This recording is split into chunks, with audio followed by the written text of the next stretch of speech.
Alam mo ba na kaya mo na makapag-start ng Airbnb business for as low as 16,000 monthly? Kung gusto mong malaman kung paano, tapusin mo ang video na ito. Hi everyone! I'm Andrea at ituturo ko sa inyo kung paano kumita ng up to 37,000 monthly using your investment. So first step, you have to invest in a property na accessible ang location. Look for a property na kabila ng infrastructure projects like ongoing train station, airports, road networks at marami pang iba. Next is affordable pricing. Much better if they offer different financing solutions customized to fit your budget. Aside din dito, dapat 24/7 ang security dahil a secured property is equals to a safe community.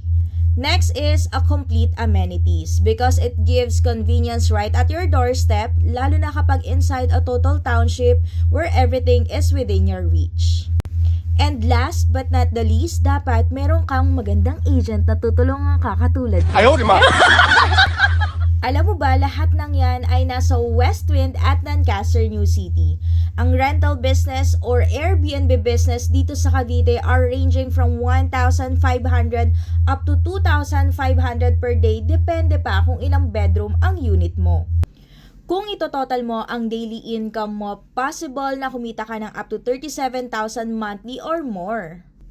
Kaya kung interested ka namang simula ng iyong Airbnb or rental business, i-message mo lang ako. Here's my details.